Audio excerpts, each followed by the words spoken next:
Hello everyone. आज से हम आपका सिलेबस का फोर्थ चैप्टर स्टार्ट करेंगे और आपका फोर्थ चैप्टर है निदान पंचक विज्ञान। इसके अंदर बहुत सारी चीज़ें पढ़नी है। निदान क्या है, उसके डेफिनेशन क्या होती है, सिनोनिम क्या है, ऐसे ही पूर्व रूप रूप जो भी पूरा निदान पंचक है उसकी डिटेल में बात करेंगे। तो आज की क्लास स्टार्ट करते हैं। सबसे पहला टॉपिक है, जैसे कि अब निदान पंचक पढ़ रहे हैं। निदान पंचक से हमें किस चीज़ का पता चलता है? निदान पंचक से हमें पता चलता है किसी भी रोग का, कि वो रोग कैसे हुआ है, और उसी आधार पर हम उस व्याधि का नाम देते हैं और रोग का नाम देते हैं, जो भी उसके पर्टिकुलर निदान होंगे या जो भी उसके लक्षण होंगे उस आधार पर। तो ये सारा हम ज्ञान किस लिए कर रहे हैं? क्योंकि हमें उस रोगी का जो रोग है उसको ट्रीट करना है, उसकी चिकित्सा करनी है। और उस चिकित्सा को करने से पहले हमें क्या है, पहले तो रोग का नाम पता होना चाहिए कि रोग क्या है, और जिस रोगी को वो रोग हुआ है उस रोगी की कंडीशन कैसी है। यानी कि रोग और रोगी की परीक्षा करनी चाहिए सबसे पहले। कोई भी पेशेंट आ रहा है, उसका ट्रीटमेंट हमें करना है, तो उससे पहले हमें डिटेल में रोग का पता होना चाहिए कि रोग क्या है, रोग कैसे हुआ है, क्या इसकी जो पैथोजेनेसिस है वो रही है, क्या इसके सिम्टम है। उस बेस पे पहले तो उसका नाम क्लियर करो कि ये पर्टिकुलर इस रोगी को ये व्याधि है। फिर जो रोगी है उसकी परीक्षा करो। अब उसकी परीक्षा हमें क्यों करनी है या उसकी परीक्षा करना क्यों ज़रूरी है? क्योंकि हम रोगी का बल देखकर ही उसको क्या है, औषध दे सकते हैं। हमें कितनी मात्रा में उसको औषध देनी है वो सब का ज्ञान, वो सब का युक्ति हम तभी लगा सकते हैं जब हम रोगी की परीक्षा करेंगे। तो रोग और रोगी की परीक्षा में क्या लिखा हुआ है?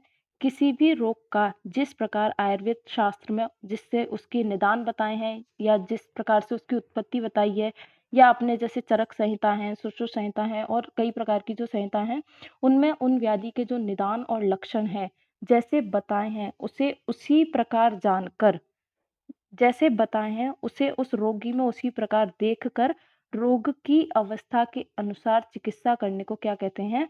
प्रतिपत्तिक ज्ञान कहते हैं। ये डेफिनेशन आपको पता होनी चाहिए। बस ये शब्द का मतलब पता होना चाहिए कि प्रतिपत्तिक ज्ञान क्या होता है।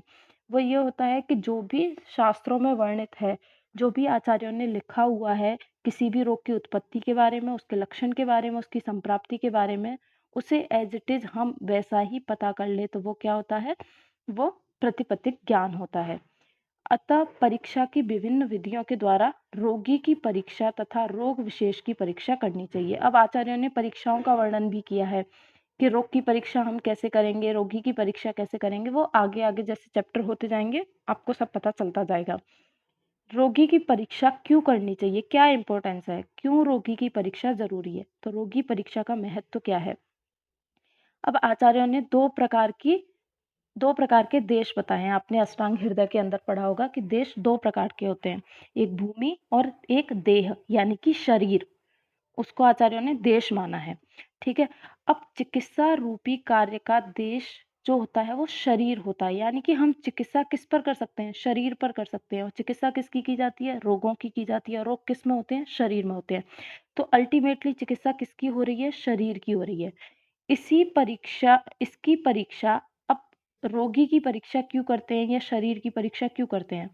इसकी परीक्षा आयु का प्रमाण जानने के लिए, रोगी का बल। अब रोगी की परीक्षा क्यों कर रहे हैं? क्योंकि हमें रोगी का बल देखना है कि रोगी का बल मध्यम बल वाला है, दुर्बल है रोगी, या उसका बल उत्तम है, या रोगी में दोष जो भी प्रकोपित हो रखे हैं वो कितनी मात्रा में हो रखे हैं, कौन सा दोष प्रकोपित हो रखा है, वात प्रकोपित है, पित्त प्रकोपित है, कफ प्रकोपित है, या उसको जो भी कोई डिजीज हो रखी है वो किस दोष के बढ़ने की वजह से हो रखी है। तो रोगी की परीक्षा करें, क्योंकि हम आयुर्वेद में जो भी औषध देते हैं वो रोग के लिए देते हैं, दोष के लिए देते हैं कि ये वात का वर्धन करती है या वात का शमन करती है, या पित्त का वर्धन करेगी या पित्त का शमन करेगी। तो हम दोष के हिसाब से ही क्या है, युक्ति लगाते हैं चिकित्सा की, औषध की युक्ति लगाते हैं। और क्योंकि जो भी कोई भी व्याधि हो रही है अकॉर्डिंग टू आयुर्वेदा, किस वजह से हो रही है? दोषों की विकृति की वजह से, या दोषों के प्रकोपित या क्षय होने की वजह से सभी व्याधियां होती हैं। तो हमें पहले दोषों का ज्ञान करना है। वात पित्त कफ कितने बड़े हुए हैं, वात पित्त कफ ने कहाँ जाके दुष्टि की हुई है। तो इस के लिए क्या है, दो चीजों का ज्ञान करने के लिए, रोगी के बल का ज्ञान और रोगी के दोषों के प्रमाण का ज्ञान करने के लिए रोगी की परीक्षा करनी चाहिए। क्योंकि बिना इनका ज्ञान किए हम क्या है, चिकित्सा कार्य प्रारंभ नहीं कर सकते। हम औषध के लिए युक्ति नहीं लगा सकते, इसलिए इनका ज्ञान होना ज़रूरी है। दोषों के प्रमाण या रोगी का बल व रोग का बल देखकर ही औषध की मात्रा निश्चित की जाती है। वही बात आ गई कि हम औषध, जैसे कि मान लो कोई भी पेशेंट है, उसको बहुत छोटी-मोटी कोई डिज़ीज़ हुई है, तो हम उसको तीक्ष्ण वीर्य वाली या हाई डोज़ में औषध नहीं दे सकते। या फिर कोई पेशेंट है जिसको बहुत बड़ी व्याधि हुई है, आमाशयगत व्याधि है या पक्वाशयगत व्याधि है, तो उसके लिए जो है औषध की कम मात्रा या मंद वीर्य वाली औषध उसके लिए कोई इफ़ेक्टिव नहीं होगी। हमें वहाँ पर औषध की मात्रा डिसाइड करनी पड़ेगी अकॉर्डिंग टू उसके अंदर के दोष की क्या स्थिति है, कितनी मात्रा में उसके दोष बढ़े हुए हैं। तो दोषों के प्रमाण या रोगी का बल व रोग के बल को देखकर ही औषध की मात्रा निश्चित की जाती है। क्योंकि अब यहाँ ये 2 पॉइंट से आपको सारा क्लियर हो जाएगा। क्योंकि सहसा अत्यंत बलवान औषध, यानी कि जिस औषध का वीर्य तीक्ष्ण हो या अधिक मात्रा में वो औषध उस रोगी को दी गई, और रोगी कैसा है, एकदम दुर्बल बल वाला, उस वो उस औषध के वीर्य को सहन नहीं कर सकता, तो वो औषध क्या है, उसके अंदर कॉम्प्लिकेशन स्टार्ट कर देगी, उपद्रव स्टार्ट कर देगी और उस रोगी को मार डालेगी। क्योंकि सहसा अत्यंत बलवान औषध अर्थात तीक्ष्ण वीर्य व मात्रा में अधिक, यानी कि इतने हाई डोज की जरूरत नहीं थी, हाई डोज दे दिया, हाई डोज की जरूरत ही नहीं थी। जैसे कि मान लो किसी को वमन कराना है, ठीक है, वमन के लिए जो औषध की मात्रा निर्धारित है उससे कई गुना ज्यादा आपने अगर औषध दे दी तो क्या होगा, जो कफ तो निकल जाएगा उस औषध औषध की वजह से, लेकिन उसके अंदर क्या है, इमीडिएट धातुओं का क्षय भी स्टार्ट हो जाएगा, तो जो व्यक्ति है उसके प्राण भी जा सकते हैं।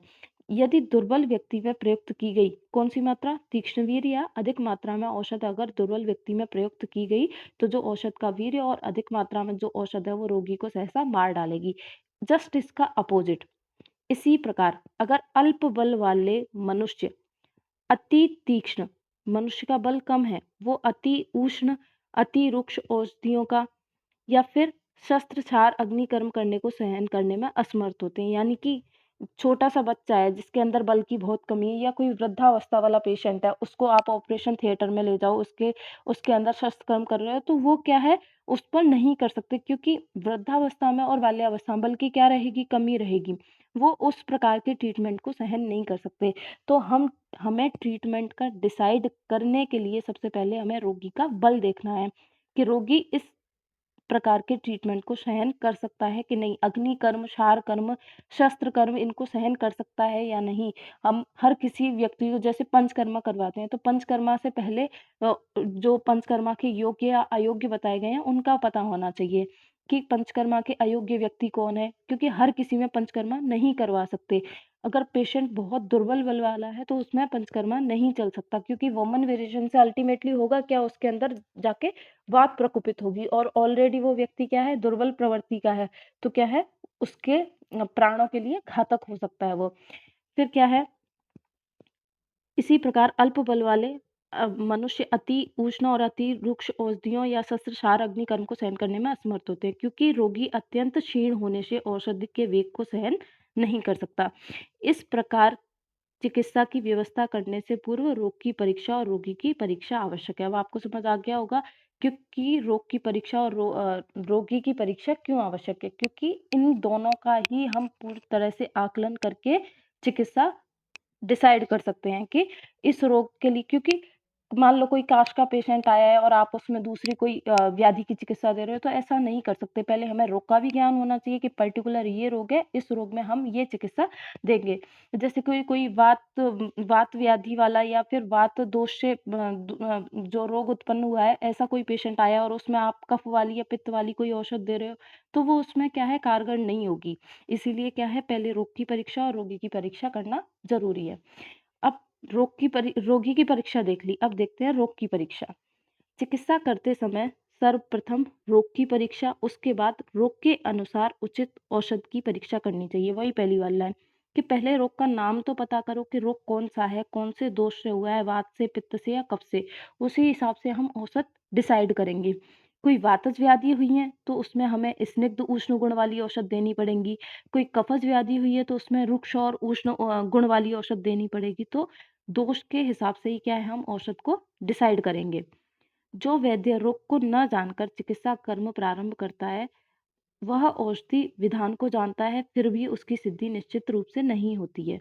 मतलब उसको पता है कि इस रोग में ये औषध देनी है, लेकिन उसने उस रोग को ही नहीं समझा पहले कि ये रोग कौन से दोष की वजह से हुआ है, या फिर इस रोग में इन दोषों ने कौन से स्रोतस को जो है दूषित किया है, और वो चिकित्सा किसी दूसरी चीज़ की दे रहा है। तो भले ही उसको उस पर्टिकुलर रोग का वो ऐसे बोले कि अरे मुझे तो समझ नहीं आया, मुझे तो इसका ट्रीटमेंट आता था। पर फ़ायदा क्या है? वो पर्टिकुलर उसी टाइम पे तो उसको नहीं समझ पाया, तो उसका कोई मतलब नहीं बनता। फिर रोग परीक्षा और रोगी की परीक्षा। अब यहाँ पे आपको टेबल फॉर्म में मतलब वही बात लिखी हुई है कि रोग की परीक्षा कैसे करनी है, या रोग की परीक्षा में होता क्या है और रोगी की परीक्षा में होता क्या है। तो रोग रोगी पर आश्रित होते हैं, क्योंकि रोग किसके अंदर होंगे? रोगी, यानी कि किसी पर्टिकुलर बॉडी के अंदर ही रोग हो सकते हैं, यानी कि किसी शरीर में ही रोग हो सकते हैं। तो जो रोग है वो रोगी पर आश्रित होगा, यानी कि इसको ऐसे भी समझ सकते हैं कि उसकी जो अवस्था, उसकी जो वय है, यानी कि एक व्याधि तो सेम व्याधि एक तो होती है मध्यम आयु वाले पेशेंट को, और एक हो रही है वृद्धावस्था में। तो जो रोगी है, यानी कि उसके बल पर भी डिपेंड करता है। एक सेम डिज़ीज़ है, 2 व्यक्तियों में उसके जो प्रकोप के लक्षण हैं या उसके जो सिम्पटम हैं, वो भले ही सेम है, लेकिन वो दोनों को जो पीड़ा पहुँचाएँगी वो अलग-अलग पहुँचाएँगी। जो वृद्धावस्था वाला पेशेंट है उसके अंदर बल की कमी होगी, तो उसको उस पर्टिकुलर डिज़ीज़ से ज़्यादा प्रॉब्लम होगी बजाए जो मध्यम एज वाला पेशेंट है उसके।